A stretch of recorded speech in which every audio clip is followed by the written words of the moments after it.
नमस्कार दोस्तों। तो चलिए आज के इस वीडियो में हम लोग रीजनिंग के कुछ ऐसे महत्वपूर्ण क्वेश्चन पर चर्चा करेंगे जो कहीं न कहीं आपके एडवांस एग्जाम के लिए काफी महत्वपूर्ण रहने वाला है। तो इसलिए आप लोग वीडियो को ध्यान से देखिएगा। देखिए यहाँ से कई बार क्वेश्चन आपके एडवांस एग्जाम में पूछा गया है। ये जो यहाँ पे क्वेश्चन देख रहे हो ये 2023 ईस्वी के अंदर में आपकी के एडवांस एग्जाम में पूछा गया है। तो आइए इस प्रश्न को एक बेहतरीन तरीका से समझने का प्रयास करते हैं। यहाँ देखिए इस तरह से एक पाई चार्ट दे देगा। पाई चार्ट का मतलब क्या हुआ, एक वृत्त दे देगा। अब वृत्त के अंदर में कई भाग, वृत्त को कई भागों में बांट देगा और उसी कई भागों में बांटने के बाद कह देगा कि 10% जामुन है, 15% केला है, इसी तरह से दे देगा अलग अलग वस्तु को परसेंटेज में इस तरह से दिया और इसी पर आधारित क्या करेगा, क्वेश्चन आपसे पूछ लेगा। तो आइए हम आपको एक बेहतरीन तरीका से समझाने की कोशिश करते हैं कि आखिर अगर आपको इस तरह का क्वेश्चन आ जाए आपके एडवांस एग्जाम में और आता ही है तो आप लोग वहां पे बना के आ जाइएगा। देखिए यहाँ पे कह रहा है कि केला का सेक्टर कोण कितना होगा। केला का सेक्टर का मतलब क्या होगा, केला जिस भाग के अंदर में पड़ रहा है, सेक्टर का मतलब होता है त्रिज्यखंड। त्रिज्यखंड का मतलब क्या हुआ, यहाँ पे एंगल, इसके साथ एंगल कितना डिग्री होगा, यानी कि केला का एंगल कितने डिग्री का होगा, केला का जो भाग है वह कितने डिग्री का एंगल बनाएगा। हम सभी जानते हैं बाबू, क्या जानते हैं बाबू, एक वृत्त के केंद्र पर कितना डिग्री का कोण बनता है। एक वृत्त के केंद्र पर 360 डिग्री का कोण बनता है। एक वृत्त के केंद्र पर 360 डिग्री का एंगल बनता है। सरल रेखा पर कितना डिग्री का कोण बनता है, 180 डिग्री। रिजु कोण का मान कितना डिग्री होता है, 180 डिग्री। संपूरक कोण का मान कितना डिग्री होता है, 180 डिग्री। पूरक कोण का मान कितना होता है, 90 डिग्री। तो अधिक कोण त्रिभुज किसे कहते हैं, वैसे त्रिभुज जिसका एक कोण 90 डिग्री से बड़ा और 180 डिग्री से कम।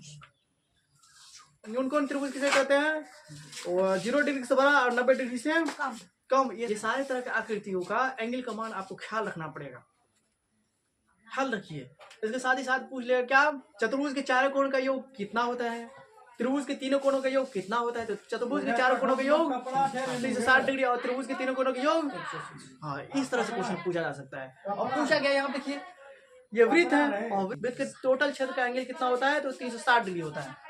उसी 360 का 15% जो होगा वही होगा क्या, केला का एंगल हो जाएगा, यानी कि केले भाग का जो है त्रिज्यखंड का एंगल हो जाएगा। त्रिज्यखंड का मतलब किसे कहते हैं, त्रिज्यखंड का मतलब क्या हुआ, ये देखो यहाँ पर ये त्रिज्या हुआ और इसके बीच एंगल, ये त्रिज्यखंड का एंगल हो गया, त्रिज्याखंड का एक कोण हो गया। यहाँ देखिए त्रिज्या और इसको क्या कहते हैं, चाप। त्रिज्या और चाप के द्वारा घिरा हुआ क्षेत्र क्या कहलाता है, घिरा हुआ क्षेत्र क्या कहलाता है, त्रिज्यखंड। वही सेक्टर कह रहा है ज्ञात करने के लिए। इतना बात छोड़िए ना, हमारे क्वेश्चन को किस सरलता से सॉल्व किया जाता है, सीधा इस पर आ गया। देखिए 15% है, यानी ये 15%, ये कुल भाग कितना होता है, कुल एंगल कितना होता है, तो 360 डिग्री। 15% का मतलब बटा 100 नहीं ना, 15% का मतलब 15 बटा 100। ये से ये 2 पंच 10, 2 18, 5 तियाम 18 तियाम 54 डिग्री। इस हिसाब से इस प्रश्न का सही आंसर क्या हो जाएगा, बी नंबर ऑप्शन सही हो जाएगा। हम यहाँ बाबू आपको क्या समझाने की कोशिश कर रहे हैं, वैसे तो हमने आपको जानकारी देने का प्रयास किया, 2 मिनट में समझ ही लीजिए या ठीक है हम आपको क्या समझाने की कोशिश कर रहे हैं। देखिए ये हो गया क्या, एक वृत्त हो गया, ये एक वृत्त हो गया। तो ये हो गया बीच वाला भाग, वृत्त के मध्य वाले भाग को कहते हैं सेंटर। सेंटर से ये हो गया क्या, ये एक बाउंड्री हो गया जिसे हम लोग कहते हैं परिधि। ये बाउंड्री होगी जिसे हम लोग क्या कहते हैं, परिधि। तो बाउंड्री को टच करेगा केंद्र से मिलाने वाली रेखा, तो वही क्या कहलाती है, त्रिज्या कहलाती है, यानी कि केंद्र बिंदु से परिधि को मिलाने वाली रेखा त्रिज्या, ये त्रिज्या। अब वृत्त के परिधि पर ही स्थित 2 बिंदु के बीच की लंबाई, चाहे यहाँ से यहाँ का पूछे चाहे यहाँ का यहाँ का पूछे, परिधि पर यानी कि बाउंड्री पर स्थित 2 बिंदु के बीच की लंबाई को कहते हैं हम लोग चाप। तो यहाँ से यहाँ तक का ये भी एक चाप हुआ, ये भी चाप हुआ, ये भी चाप हुआ। देखिए यहाँ पे ये एक चाप हुआ और 2 त्रिज्या हुआ। 2 त्रिज्या और चाप के द्वारा घिरा हुआ क्षेत्र क्या कहलाता है, 2 त्रिज्या और चाप के द्वारा घिरा हुआ क्षेत्र क्या कहलाता है, तो त्रिज्यखंड। यही त्रिज्यखंड, सेक्टर का मतलब क्या, यही एंगल मांग रहा है। तो एंगल कितना डिग्री हो जाएगा, तो 54 डिग्री हो जाएगा। 54 डिग्री, 540 नहीं 54 डिग्री। अब आइए अगर हमारे क्वेश्चन सॉल्व कीजिए तो यार है, तो यहीं से क्वेश्चन और घुमाने का रहेगा तो घुमा सकता है, घुमाएगा। अब आप कमेंट के रूप में जवाब दीजिए कि जामुन के सेक्टर का कोण कितना होगा, आम के सेक्टर का कोण कितना होगा, लीची के सेक्टर का कोण कितना होगा, लीची के सेक्टर का कोण कितना होगा। यानी कि लीची भाग यहाँ पे त्रिज्यखंड देख रहे हो, यहाँ पे ये इसको मानिए सेंटर से पहले को बनाने वाला त्रिज्या, ये चाप हुआ, यानी कि ये एंगल मांग रहा है। सेक्टर का मतलब त्रिज्यखंड का कोण, त्रिज्या खंड का कोण, एंगल मांग रहा है। आप सभी स्टूडेंट कमेंट कीजिएगा। यहाँ पे हम लीची का निकाल देते हैं। देखिए 20% है, 20% का मतलब 20/100 गुना 360 तो है, ये से ये कट गया, ये से ये कट गया 36 गुना। अगर पूछता लीची के सेक्टर का एंगल कितना होगा तो 72 डिग्री हो जाएगा। अब यहाँ पे नारंगी का भी वही हो जाएगा। एक और निकाल लेते हैं, मान के चलिए कह देगा किसका, जामुन के सेक्टर का कोण कितना होगा, 10% का मतलब क्या हुआ, 10% का मतलब यही ना, 10% का मतलब 10/1 ना। और ये जो कह रहा है कि यहाँ से यहाँ तक के भाग का कितना एंगल होगा, तो एंगल तो हम लोग जानते हैं पूरा 360 होता है, तो 360 में सिर्फ यही ठोको निकालना है। तो ये कितना बचा, 10%, यानी कि पूरा का 10%, यानी कि 10/100। ये से ये गया, ये से ये डायरेक्ट 36 डिग्री हो जाएगा इसके अनुसार। तो ये आशा कर सकते हैं कि आप लोग इसको एक बेहतरीन तरीके से समझ जाओगे। अभी यहाँ पे आप लोग क्या कीजिए, जैसे अनुसार हम आपको समझा रहे हैं उसको समझिए, फिर इसी वीडियो के अंदर में कुछ और क्वेश्चन को समझाएंगे और वहाँ से आपको सॉल्व करके बताना है, कमेंट करना है। देखिए अगला क्वेश्चन, देखिए अगला क्वेश्चन क्या है बाबू, अगला क्वेश्चन देखिए, यदि कहा है कि कुल पेड़ 960 है, यानी कि यहाँ पे जितने भी मान के चलिए प्रतिशत में रेंज देख रहे हो, प्रतिशत में संख्या देख रहे हो, चाहे 15%, चाहे 20%, इन सभी का मान कितना है, 960 है। इन सभी का मान कितना है बाबू, 960 है। तब कह रहा है कि यदि जब कुल पेड़ों की संख्या 960 है तो उसमें कितने पेड़ की संख्या आम वाली होगी, यानी कि आम के पेड़ की संख्या उसमें कितनी होगी। तो यहाँ देखिए 960 है, कुल पेड़ों की संख्या 960, इसमें कह रहा है कि कितना पेड़ आम का होगा, इसमें कह रहा है। तो आम का परसेंटेज कितना है, 35%, तो 35/, जब एंगल कह रहा था तो एंगल हो रहा था कितना, 360 डिग्री। 360 डिग्री के साथ साथ काम किए। यहाँ पर कह रहा है कि कुल पेड़, हमको कुल पेड़ों की संख्या मालूम है, तो इसी कुल पेड़ का 35% आम है ना। 35% का मतलब क्या हुआ, 35/100, ये से ये 5 7 35 5 और इसके बाद 2 चौका 8, 2 8 8 7 56 और 7 चौका 28 2 30 30 3 35, यानी कि डी। इसका ऑप्शन नंबर क्या हो जाएगा, डी नंबर ऑप्शन सही हो जाएगा। अब भाई यहाँ पे पूछा आम के पेड़ की संख्या बताने के लिए, आम के पेड़ों की संख्या पूछा है। अगर आपसे पूछ दे कि इसमें लीची के पेड़ों की संख्या कितनी होगी, जरूर आप लोग कमेंट कीजिएगा। जामुन के पेड़ों की संख्या कितनी होगी, केलों के पेड़ों की संख्या कितनी होगी, यानी कि नारंगी के पेड़ों की संख्या कितनी होगी। इन सभी सवाल को सॉल्व करके आप लोग जरूर कमेंट कीजिएगा। भाई सोचा किस तरह से जाता है, आप लोग सोचिएगा कैसे कि हमको इस तरह के सवाल को इस रूप में बनाना है, ऐसे बनाना है। टोटल कर रहा है, टोटल दे दिया है, टोटल दे दिया है 960, तो इसी 960 में ना जिसका कहेगा तो उसी प्रतिशत के साथ मल्टीप्लाई करेंगे तो वो चीज आएगा। है तो कुल 960। अगर मान के चलिए जामुन के बारे में कहे तो 10/100, ये से ये कट गया, ये से ये कट गया, यानी कि जामुन की पेड़ों की संख्या 96 हो जाएगी।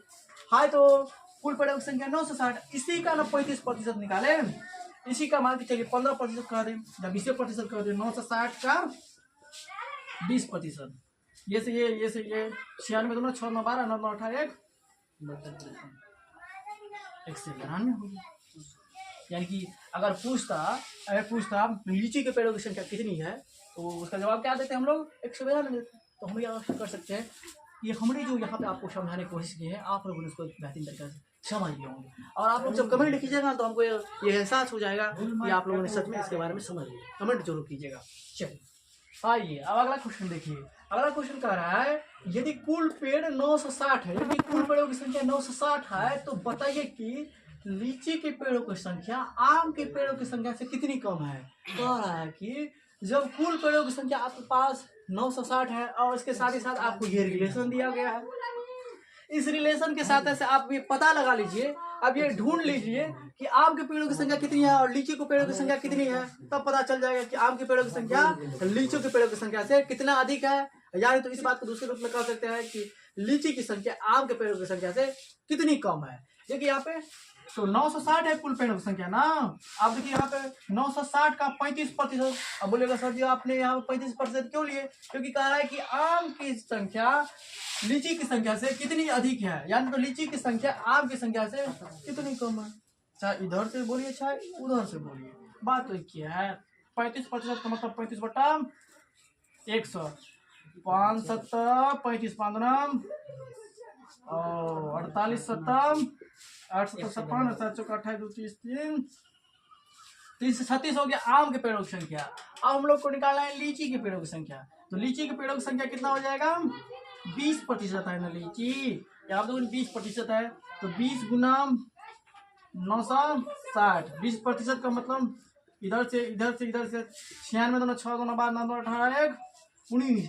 कहा है कि लीची के पेड़ों की संख्या आम के पेड़ों की संख्या से कितनी कम है, यानी कि इसमें कितना जोड़ेंगे तो 336 हो जाएगा। चाहे तो इसमें जोड़िए, यानी तो इससे को घटाइए, तो घटाइएगा तो क्या हो जाएगा? 192 को घटाइए, कम है मतलब क्या घटाना ही नहीं पड़ेगा। 6 में 2 गया 4, 13 में 9 गया 4, 144। यानी कि इस प्रश्न का सही आंसर क्या हो जाएगा? सी नंबर ऑप्शन से हो जाएगा, 144 हो जाएगा। कैसे हो इसके बारे में जाने बाबू। कह रहे थे क्या? आम के पेड़ों की संख्या लीची के पेड़ों की संख्या से कितनी अधिक है? तो 144 है अधिक। कौन? आम। तो जब 144 इधर से कह रहे हैं तो ये कम कितना है? तो ये कम भी 144 से। लीची के बारे में कहा जाएगा कि लीची कितना कम है? तो 144। आम के बारे में कहा जाएगा आम कितना अधिक है? तो 144। इधर से लीची कम पड़ रहा है, उतना ज्यादा आम है। बात हो गया। अब यही क्वेश्चन से और आपको घुमा के क्वेश्चन पूछ सकता है। यहाँ दे दिया लीची और पेड़ों की संख्या के बारे में, अब दे देगा क्या आपको? जामुन की संख्या, कहेगा कि केलों की संख्या से कितना कम है। तो केला देखिए, मान के चलिए केला कितना है, केला की संख्या कितना है? तो केला देखिए यहाँ पे 960 है, 960 का 15%, 15 बट्टा इसे कट गया, 5 दिया 15 और 5 9 2 चौका 8 2 अठा 16, 48 दिया, 8 3 24, 4 दिया 12 2 14, 8 3 24, 4 दिया 12 2 14, यानी कि 144। ये निकला केलों की संख्या। अब यहाँ पे हम कह रहे हैं, यहाँ पे हम आपसे पूछ रहे हैं, कमेंट के रूप में जरूर जवाब दीजिएगा, केला की संख्या जामुन की संख्या से कितनी अधिक होगी। इसके साथ ही साथ आप लोग जवाब देने का प्रयास कीजिएगा। आम की संख्या कमेंट के रूप में जवाब दीजिए, तभी हम जान पाएंगे कि आप लोगों ने इसको एक बेहतरीन तरीके से समझे हैं। आम की संख्या नारंगी की संख्या से कितनी अधिक है?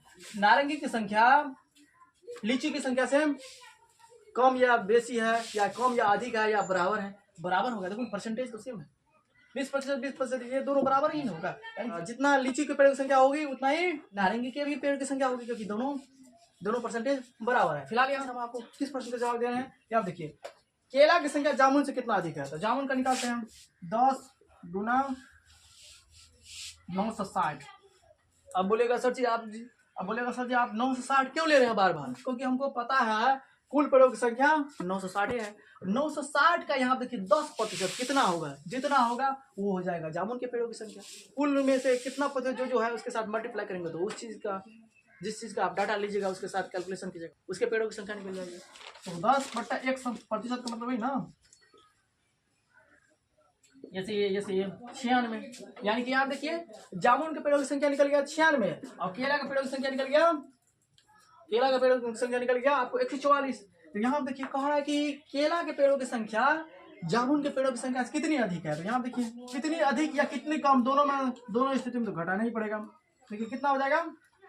तो यहाँ पे 96, 14 में 6 गया 8, 13 में 9 गया 9 4 13, यानी कि 48 पेड़ों की संख्या अधिक हो जाएगा। यानी कि केला की संख्या 48 ज्यादा हो जाएगा किसकी अपेक्षा? जामुन की अपेक्षा। यानी देखिए 14 में 6 गया 8, 13 में 9 गया 9 4 13। हम ये आशा कर सकते हैं कि आप लोग इसको बेहतरीन तरीके से समझ लिए होंगे। देखिए 8 6 14 9 4 13 14 हो गया। अब आइए अगला क्वेश्चन देखिए। अगला क्वेश्चन का जवाब आपको देना पड़ेगा। देखिए अगला नंबर क्वेश्चन क्या कर रहा है। अगला नंबर क्वेश्चन काफी इंपोर्टेंट है, देखना है और इसको समझना भी है। जैसे जैसे हम बता रहे हैं वैसे वैसे समझते जाइए, कॉपी में नोट करते जाइए और डेली 3 घंटा का रिवीजन करते जाइए। देखिए आपको आराम से एग्जाम में बेहतर करने से कौन रोकता है। डेली रिवीजन करने का मतलब क्या हुआ?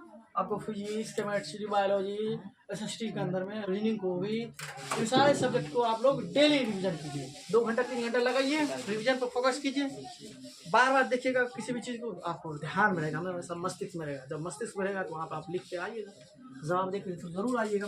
देखिए यहाँ पे यदि खेत में लीची और आम के पेड़ का, खेत में लीची और आम के पेड़ का, कहा लीची और आम को एक साथ कीजिए और इसके साथ ही साथ जामुन, नारंगी और केले के पेड़ से कितना अनुपात है? केलों के पेड़ का पेड़ों से कितना अनुपात है, यानी कि कहा कि एक बार लीची और आम के पेड़ों की संख्या, तो लीची और आम के पेड़ों की संख्या लीजिए, यानी तो प्रतिशत में ही लीजिए, बात बराबर ही होगा, चाहे प्रतिशत में लीजिए चाहे पेड़ों की संख्या लीजिए। पेड़ों की संख्या लीजिएगा तो 960 में से निकालना पड़ेगा, जिस अनुसार से अभी जो इससे पहले हम सवाल जो बनाए 960 में अगर मान के चलिए 15% के साथ गुना करेंगे तो जो पेड़ों की संख्या आएगा तो हो जाएगा किसका, केला के पेड़ों की संख्या। 10% आ जाएगा तो वो हो जाएगा किसका, जामुन के पेड़ों की संख्या। चाहे परसेंटेज में जोड़िए चाहे पेड़ों की संख्या निकाल के अनुपात कीजिए, बात बराबर ही होगा। देखिए 10% और यहाँ देखिए लीची और आम, लीची और आम, तो यहाँ देखिए लीची और आम के पेड़ों को जोड़िएगा तो क्या हो जाएगा 55% अनुपात का मतलब भाग। पहले ये दोनों के साथ कर रहा है, ये दोनों के योग कीजिए, योग किए, और फिर कह रहा है क्या, जामुन नारंगी, जामुन नारंगी केला, तो ये तीनों को जोड़िएगा तो क्या हो जाएगा 45, 45 से 45 11 बजे 11:9, तो इस प्रश्न का सही जवाब हो जाएगा आपको सी नंबर सही हो जाएगा, आपको सी नंबर सही हो जाएगा। तो हम आशा कर सकते हैं कि आप लोग इसको बेहतरीन तरीके से समझ लिए होंगे। अब आइए चौथे नंबर पर ही जो है एक क्वेश्चन हम देते हैं आपको बनाने के लिए, आप लोग कमेंट कीजिए। चौथे नंबर के आधार पर हम एक क्वेश्चन दे रहे हैं आपको। यहाँ पे हम आपसे पूछ रहे हैं बाबू ऋतुराज, जामुन एंड लीची एंड नारंगी, ये तीनों का केला और आम के साथ अनुपात निकालिए, केला और आम के साथ एक अनुपात के साथ अनुपात निकालिए, आम के साथ अनुपात निकालिए। ये आपको सवाल दिए, आप लोग जरूर कमेंट कीजिए, अवश्य हम तो यहाँ पे सॉल्व कर ही रहे हैं। तो 20 10 30 20 50, इधर से 50 हो गया, यानी कि कह रहा था जामुन लीची नारंगी का केला और के पेड़ों के साथ अनुपात निकाले, इस तरह से क्वेश्चन पूछा जाएगा। और यहाँ पर भी तो उसी तरह का क्वेश्चन अभी हमने जस्ट बताने की कोशिश की। अब देखिए बाबू ये हो गया, अब 35 15 50, इधर से भी 50 इधर से भी 50, संजोग बस देखिए प्रतिशत से प्रतिशत उड़ गया, और 50 से 50, यानी कि प्रश्न का सही आंसर क्या हो जाएगा, एक हो जाएगा। तो हम ये आशा कर सकते हैं, हम ये विश्वास कर सकते हैं सच में आप लोगों ने इसको एक बेहतरीन तरीके से सीख लिए होंगे, समझ लिए होंगे। अगर समझे होंगे तो जरूर आप लोग कमेंट कीजिएगा कि सर जी आपने जो समझाए उसको हमने एक बेहतरीन तरीका से समझ लिया। 50 से 50 कट गया तो 1:1, इस प्रश्न का सही आंसर क्या हो जाएगा 1:1, 1:1, मतलब 1/1 का मतलब एक ही होता है, लेकिन अनुपात में कह रहा है तो 1:1 देना पड़ेगा, ये हमारी व्यवस्था है। 50 से 50, 50 से 50, 1/1 का मतलब एक ही होता है, इसी एक को हम लोग लिख सकते हैं 1:1।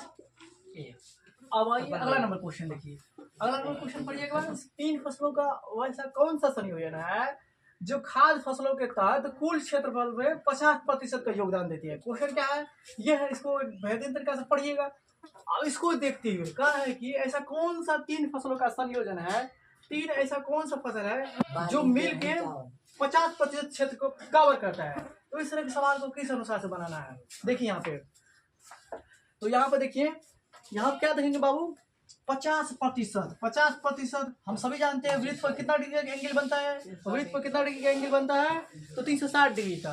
तो 360 डिग्री का, यही 360 डिग्री का ना, यह एरिया कितने डिग्री का होता है, एक वृत्त के केंद्र, एक वृत्त पर केंद्र कितने डिग्री का बनता है तो 360 का, यही 360 का कितना प्रतिशत तो 50%। 50% मतलब 50/100, ये से ये गया, ये से ये तो 56 36 और 5 या 15 3 18, 180 डिग्री एंगल। अब देखिए बाबू हो सकता है यहाँ पे आपको समझ में नहीं आया हो, एक बार और हम आपको समझाने की कोशिश करते हैं। कह रहा है 3 फसलों का वैसा कौन सा संयोजन है जो खाद्य फसलों के तहत कुल क्षेत्रफल का 50% योगदान देती है, शो का है क्वेश्चन। तो हम सभी जानते हैं एक वृत्त पर कितने डिग्री का एंगल तो 360 डिग्री का, ये पूरा एरिया कितना डिग्री का एंगल 360 का। इसी 360 में कहा है कि 50% एरिया को कवर करता हो, तो 360 का 50% एरिया का मतलब क्या हुआ 180 डिग्री एंगल।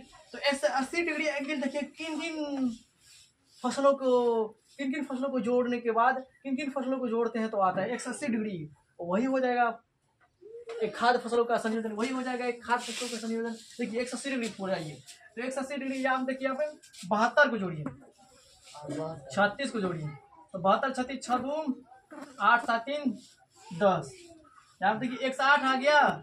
इसका मतलब क्या हुआ, 108 आ गया। अब 72 ले लीजिएगा, 72 8 180, देखिए ना 6 2 8 7 3 10, यहाँ देखिए 72% गेहूं भी है, चावल भी है, गेहूं चावल गेहूं चावल गेहूं चावल गेहूं चावल गेहूं चावल गेहूं चावल गेहूं चावल, और यहाँ पे देखिए गेहूं चावल, और यहाँ पे 36% बाली, गेहूं चावल बाली। कहीं कहीं इस प्रश्न का सही ऑप्शन नंबर क्या हो जाएगा, सी नंबर ऑप्शन सी हो जाएगा। बात थोड़ा समझ में आया? पूरा क्यों समझ में आएगा, पूरा क्यों नहीं आएगा? पूरा भाई आएगा, आएगा तो आएगा कैसे आएगा, समझ के देखिए कैसे। कहा है कि 3 फसलों का वैसा संयोजन बताइए जो 50% एरिया को कवर करता हो। तो 50% एरिया कवर करने का मतलब उसका आखिरकार 50% एरिया में कितने डिग्री का कोण बन रहा है। जितने डिग्री का कोण बनेगा, फिर देखेंगे वो इतना डिग्री का जो कोण बना, हम कोण को प्राप्त करने के लिए कितने समूह को जोड़ना पड़ रहा है, कितने खाद्य पदार्थों को जोड़ना पड़ रहा है। तो यहाँ देखिए बाली को जोड़ दिए, गेहूं को जोड़ दिए, चावल को जोड़ दिए, तो आ गया कितना 180 डिग्री। तो यानी कि यही हो गया, यही 3 क्षेत्र जो है 1 2 3 क्षेत्र 50% एरिया को कवर करता है। तो हम आशा कर सकते हैं कि आप लोगों ने इसको समझ लिए होंगे। कहीं पर भी दिक्कत आई हो तो जरूर आप लोग कमेंट कीजिएगा, कमेंट बॉक्स आप करिए। अब यहीं पे कह देता 30% भूमि को एक्वायर करते हो, 30% भूमि को एक्वायर करते हो, यानी कि 30% भूमि को अपने कब्जा में ले लेता है। ऐसे खाद्य पदार्थों का संयोजन बताइए जो मान के चलिए 40% भूमि को अपने अंडर ले लेता है। तो जब मान के चलिए 40% का देता है तो 40% कितने का, तो 360 का। 40% का मतलब 40 गुना 360 डिग्री बटा 100, जैसे ये 36 कम 144। अब जोड़िए 72 गुना 144, यानी कि 72 गुना। तो वो प्रश्न का वो खाद का संयोजन क्या होता है, खाद का मतलब यहाँ पे समझिए खाने योग्य पदार्थ, खाने योग्य पदार्थ ही ना है गेहूं चावल। तो वो हो जाता क्या, गेहूं और चावल जो है खाद्य पदार्थ, वो कितना % एरिया को एक्वायर कर लेता है, 40% एरिया को एक्वायर कर लेता है। यहीं पे हम आपसे क्वेश्चन कर रहे हैं, जरूर आप लोग अगर आप समझे होंगे तो कमेंट रूप में जवाब दीजिएगा। कहेगा कि कितने कौन कौन से खाद्य पदार्थ है जो 30% क्षेत्रफल को कवर करती है, कौन कौन से खाद्य पदार्थ है जो 70% एरिया को कवर करता है, कौन कौन से खाद्य पदार्थ है जो 80% एरिया को कवर करता है, कौन कौन से खाद्य पदार्थ है जो 100% एरिया को कवर करता है। तो 100% बताइए तो पूरा हो जाएगा। ना समझ में आया तो हमें आशा कर सकते हैं कि आप लोग इसको बेहतरीन तरीके से समझ गए। यदि ज्वार का कुल क्षेत्रफल 15 एकड़ था, ज्वार का कुल क्षेत्रफल 15 एकड़ है, तो इसी आधार पर पूछ रहा है कि चावल कितने एकड़ में फैला हुआ है, चावल को कितने एकड़ में हम लोग बोए हैं, कितने एरिया को कवर करता है चावल। यहाँ देखिए कह रहा है, तो देखिए यहाँ पे ज्वार का कुल क्षेत्रफल 15 एकड़, ज्वार का कुल क्षेत्रफल 15 एकड़ है, ज्वार का कुल क्षेत्रफल 15, ज्वार का मतलब देखिए यहाँ पे ज्वार, ये देखिए ज्वार जो है जो 18% है, ये 18% पर, ये 18% पर कितना है 72 एकड़ में फैला हुआ है।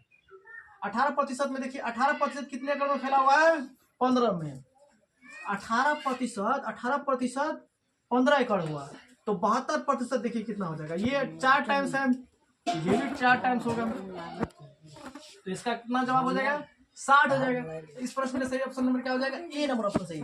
बात यहाँ देखिए 18% कितना है 15, तो उसी आधार पर कह रहा है कि चावल, तो चावल कितना प्रतिशत है 72%, तो 72% है तो ये 18 का 4 गुना है, तो यहाँ पर भी 4 गुना होगा, 15 चौका 60। या नहीं तो देखिए ना 18% का कितना है, 18% है 15, तो 1% कितना आ जाएगा 15 बटा 18, और यहाँ पे पूछा है 72%, तो 72% का मतलब क्या हुआ 15 बटा 18 गुना 72, 18 चौका 72 और 15 चौके 60, इधर से भी हो गया 60 एकड़ हो जाएगा। और इसी आधार पर आप लोग कमेंट कीजिएगा मक्का कितने एरिया को कवर करेगा, कितने एकड़ में, मक्का कितने एकड़ में फैला हुआ है, बाजरा कितने एरिया को कवर किया है, गेहूं कितने एरिया को कवर किया है, बार्ली है यहाँ पे, बार्ली कितने एरिया को, अब जो है बार्ली है या बाली है कि सुग्रीव है कि हनुमान है जामवंत है,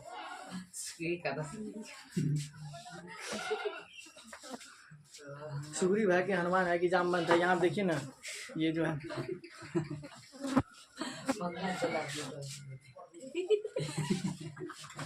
जो बार्ली कितने एकड़ कवर करता है, बाजरा कितने एकड़ कवर करता है, मक्का कितने एकड़ कवर करता है, एक ही आधार पर करेंगे, इसी आधार पे कि जो 18% में 15 एकड़ है। अगर यहाँ पे पूछ देंगे कि आपको बताइए इसके बारे में, मक्का के बारे में, तो मक्का 18% का मान इतना है, तो 1% का मान कीजिएगा 15/18। ऐसी आधार पर कह देगा क्या 45 एकड़ का निकालने के लिए, तो क्या हो जाएगा 3 पंचम 3 छकम 18, 3 छक्का 18, 45 गुना 5 कीजिएगा भाग 6 से कीजिएगा, उतना एकड़ में आ जाएगा।